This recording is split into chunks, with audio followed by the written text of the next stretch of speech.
और बुलेटिन का आगाज बड़ी खबर से कर लेते हैं। गाजियाबाद से बड़ी खबर, वेव सिटी को बड़ा झटका लगा है। इस वक्त की बड़ी खबर हम आपको बता रहे हैं। वेव सिटी को मेरठ कमिश्नर सेल्वा कुमारी ने बड़ा झटका दिया है। जीटीए की बोर्ड बैठक में वेव सिटी को लेकर के प्रस्ताव खारिज किया गया है। डीपीआर और लेआउट अप्रूवल के लिए जीटीए ने वेव सिटी के पक्ष में प्रस्ताव बनाया था। कमिश्नर ने कहा, शासन से फैसला आते तक वेव सिटी को कोई राहत नहीं है। सीएजी की आपत्तियों को दरकिनार नहीं किया जा सकता। सीएजी की आपत्तियों को दरकिनार नहीं किया जा सकता, ये कमिश्नर ने कहा है। वेव ग्रुप पर करोड़ों रुपयों की देनदारी का आरोप लगा हुआ है। तो ये बड़ी खबर हम आपको बता रहे हैं। गाजियाबाद से वेव सिटी को मेरठ कमिश्नर सेल्वा कुमारी ने बड़ा झटका दिया है। वेव ग्रुप पर करोड़ों रुपयों की देनदारी का आरोप लगा है। जीटीए की बोर्ड बैठक में वेव सिटी को लेकर के प्रस्ताव खारिज किया गया है। डीपीआर और लेआउट अप्रूवल के लिए जीटीए ने वेव सिटी के पक्ष में प्रस्ताव बनाया था। कमिश्नर ने कहा, शासन से फैसला आने तक वेव सिटी को कोई राहत नहीं है। और इस खबर को हमने पहले भी प्रमुखता से दिखाया था। हमारे साथ ब्रिजेश श्रीवास्तव एसोसिएट एडिटर बने हुए हैं ज्यादा जानकारी के साथ। ब्रिजेश जी, सबसे पहले इस पूरी खबर को बारीकी से समझना चाहेंगे और किस तरह से वेव सिटी की मुश्किलें बढ़ गई हैं, ये भी बताएं। देखिए, सबसे पहली बात यह है कि जिस तरीके से एक वेव सिटी का एक प्रोजेक्ट बनाया गया था कई साल पहले, और उसमें जो टाउनशिप डेवलप करने का पूरा प्रोजेक्ट बनाया गया था, लेकिन सबसे बड़ी बात यह है कि वो जो टाउनशिप डेवलपमेंट की योजना थी वो कभी जमीन पर उतर ही नहीं पाई। उल्टा जो है 500 करोड़ से ऊपर का जो बकाया था वो वेव सिटी के ऊपर था। बावजूद इसके जो अथॉरिटीज की तरफ से लगातार उनको रियायतों के ऊपर रियायतें दी रही, और सीएजी ने भी इस पर सवाल उठाया था कि जो तमाम जो अनियमितताएं की गई वेब सिटी से, वो फिर भूमि का आवंटन से लेकर के, भूमि के अधिग्रहण से लेकर के वहां पर प्रोजेक्ट तैयार करना और उसको इम्प्लीमेंट करना, वो तमाम खामियां वेब सिटी को लेकर के पाई गई थी। और इसको लेकर के जो है सीएजी ने भी आपत्तियां जताई थी। बावजूद उसके जिस तरह से जीडीए की बैठक में जीडीए लगातार उस पर वेब सिटी पर अपनी मेहरबानियां देता रहा, वो सवालों के घेरे में है।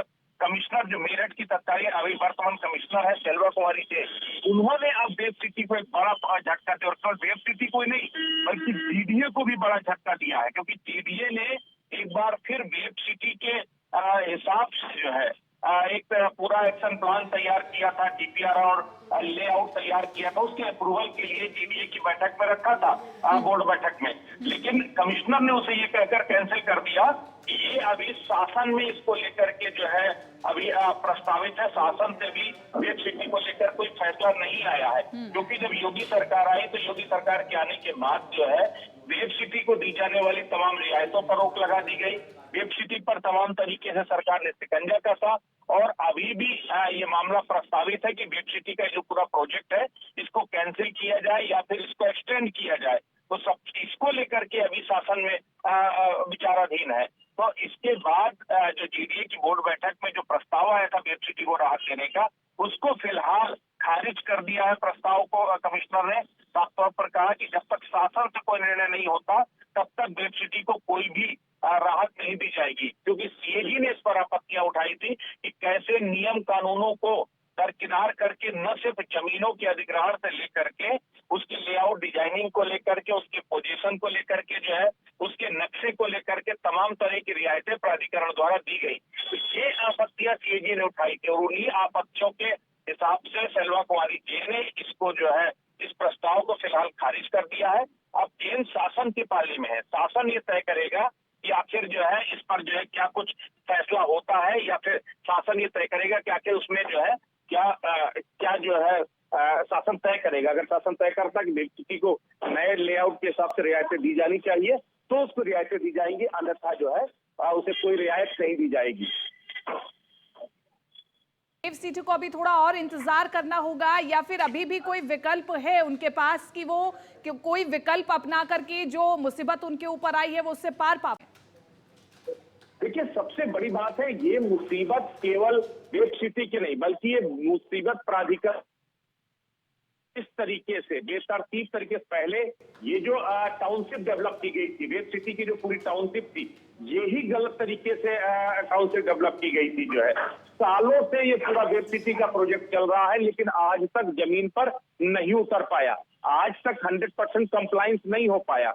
वेब सिटी लगातार समय समय पर इस बात से दावे करता रहा, क्योंकि वेब सिटी में जमीनों के अधिग्रहण का मुद्दा था, वो लगातार विवादों में रहा। ये बार बार कहा गया कि वेब सिटी को जिस तरह से ये कहा गया था कि जितनी जमीनों की उसको आवश्यकता थी वो अधिग्रहण तो कर लिया, लेकिन उनको जो है कब्जा हासिल नहीं कर पाया। तमाम किसानों ने उस पर अपना विरोध कर दिया, क्योंकि वो कह रहे थे जब टाउनशिप आपकी डेवलप नहीं हो रही है तो फिर आप इस पूरी जमीनों को करेंगे क्या। जो है तो इस तरह के तमाम विवाद थे। जो जमीनें इनके पास अधिग्रहित हो भी गई, उसमें proper layout, proper designing, proper नक्शों के हिसाब से वहां पर डेवलप ही नहीं कर पाए टाउनशिप। जो है तो ये सबसे बड़ी बात है। अब जब सरकार का शिकंजा कसा, जब इस पूरे प्रोजेक्ट को ही इस पूरे को ही कैंसिल क्यों ना कर दिया जाए, तो जब इसको लेकर के जो है सख्ती हुई, तब जाकर के इन्होंने नए सिरे से जीडीए से कहा कि कुछ लेआउट में चेंजेज होंगे, कुछ प्लानिंग में चेंजेज होंगे, और उसके बाद जो नए सिरे से जो बोर्ड बैठक में वेब को लेकर जो प्रस्ताव पास किए जाएंगे उसको इम्प्लीमेंट। लेकिन हकीकत यह है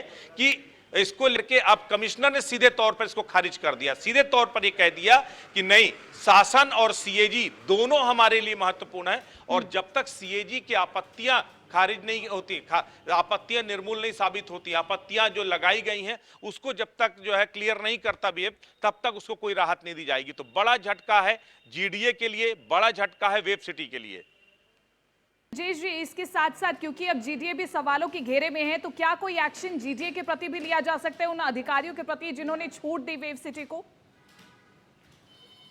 देखिए, सबसे बड़ी बात यह है कि एक्शन तत्काल तौर पर कुछ होगा इसकी उम्मीद कम है, लेकिन सबसे बड़ी बात यह है कि जिस तरीके से वेब बिल्डर ने जीडीए अथॉरिटी और जीडीए के अधिकारियों की मिली भगत से कोशिश की थी कि वेब सिटी को लेकर के नए लेआउट, नई डिजाइनिंग के साथ बोर्ड बैठक में प्रस्ताव पास कराया जाए, और उसमें जो राहत शुरुआती दौर पर, जब चूंकि टाउनशिप डेवलप होनी थी, तो टाउनशिप डेवलप होने के लिए अलग तरीके के राय, वो भी जमीनों के अधिग्रहण से लेकर के यहां पर नक्शे तैयार करने तक, वो तमाम रियायतें जो है उस समय वेब बिल्डर को दी गई थी, वेब सिटी को दी गई थी। अब वेब बिल्डर चाह रहा था कि कुछ उसी तरह की रियायतों के साथ फिर हम इस प्रोजेक्ट को रीओपन करें, नए सिरे से इस प्रोजेक्ट को जो है सेल करने की तैयारी है। लेकिन सबसे बड़ी बात यह है कि न सिर्फ रेरा ने इस पर जो ऑब्जेक्शन किया था, बल्कि इसकी सेल पर भी रोक लगा दी गई। कहा गया पहले प्रोजेक्ट पूरा कीजिए, तब आप अपने जो है इस पूरे प्रोजेक्ट को बेचिए आप जो है।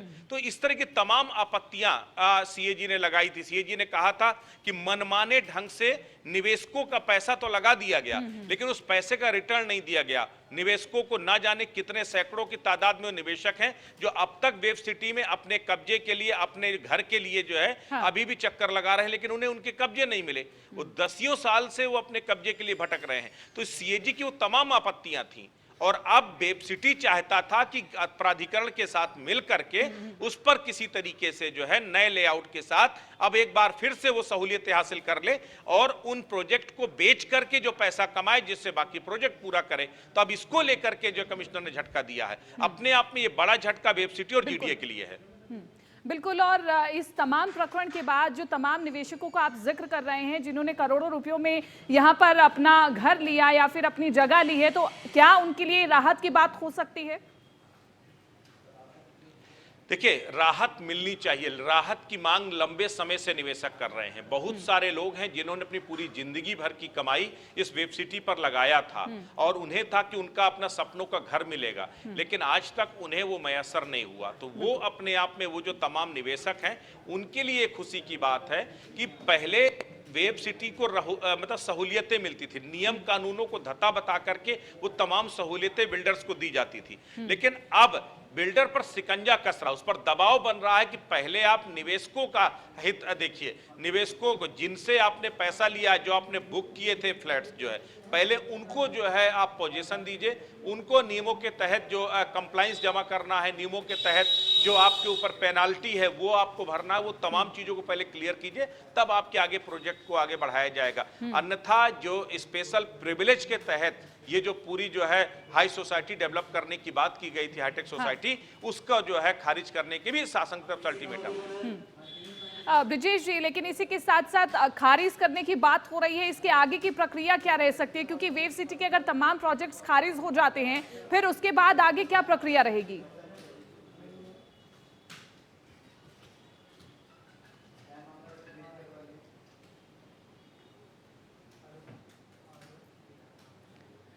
तो वेव ग्रुप पर करोड़ों रुपयों की देनदारी का आरोप लगा है और इसके अलावा वेव सिटी को मेरठ कमिश्नर सेल्वा कुमारी ने बड़ा झटका दिया है। लेकिन ये बड़ा झटका जीडीए के लिए भी है, क्योंकि जीडीए की बोर्ड बैठक में वेव सिटी के प्रस्ताव को पहले खारिज कर दिया गया। तो डीपीआर और लेआउट अप्रूवल के लिए जीडीए ने वेव सिटी का प्रस्ताव बनाया था और कमिश्नर ने कहा कि शासन से फैसला आने तक वेव सिटी को कोई राहत नहीं है। सीएजी की आपत्तियों को दरकिनार नहीं किया जा सकता, यानी कि सीएजी जो तमाम आपत्तियां खड़ी कर रहा है वेव सिटी को लेकर के, उन आपत्तियों को पहले क्लियर किया जाएगा, उसके बाद ही वेव सिटी को लेकर के आगे कोई फैसला लिया जा सकता है। तो वेव ग्रुप पर करोड़ों रुपयों की देनदारी का भी आरोप है।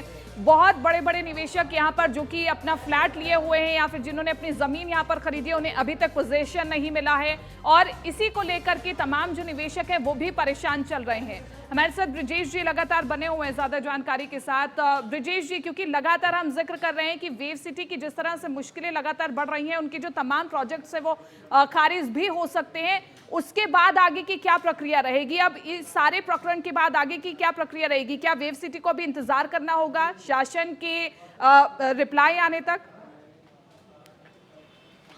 बिल्कुल, देखिए, आप शासन के ऊपर पूरी गेंद शासन के पाले में है। शासन को यह तय करना होगा कि क्या वेव सिटी को सहूलियतें दे करके उसके प्रोजेक्ट को पूरा करने का उसे और अतिरिक्त समय दिया जाए या फिर उसके प्रोजेक्ट को बाइंड अप कर दिया जाए और जो जमीनों के अधिग्रहण किए गए थे जिन पर अभी तक जो है निर्माण नहीं पाए उनको कैंसिल किया जाए। क्योंकि जो ट्रिब्यूनल है, ट्रिब्यूनल ने भी सिफारिश की थी जो है कि वेव सिटी ने जो है अब नियम कानूनों को धत्ता बताया है, समय पर जो है प्रोजेक्ट को पूरा नहीं किया है और लगातार प्रोजेक्ट में हिला हवाली हुई है। ऐसे में उस प्रोजेक्ट पर या तो पेनलाइज किया जाए या प्रोजेक्ट को कैंसिल किया जाए। तो वो तमाम तरह की सिफारिशें इससे पहले पड़ी हुई हैं। अब शासन ये तय करेगा कि आखिर वेव सिटी को किस तरह से सहूलियतें दी जाए। क्या अब सहूलियतें देनी चाहिए या फिर उसने बहुत ज्यादा जो है सहूलियतें ले ली है लेकिन प्रोजेक्ट को पूरा नहीं किया है। ऐसे में अब वक्त है कि उसको पनिशमेंट दिया जाए, अब वक्त है कि उसके प्रोजेक्ट को जो है कहीं होल्ड किया जाए। तो वो तमाम चीजें हैं। तो देखिए, निवेशकों का पैसा अधर में भी लटक सकता है और निवेशकों को उनका हक भी मिल सकता है अगर शासन और सरकार लगातार दबाव बनाएगी वेब सिटी पर।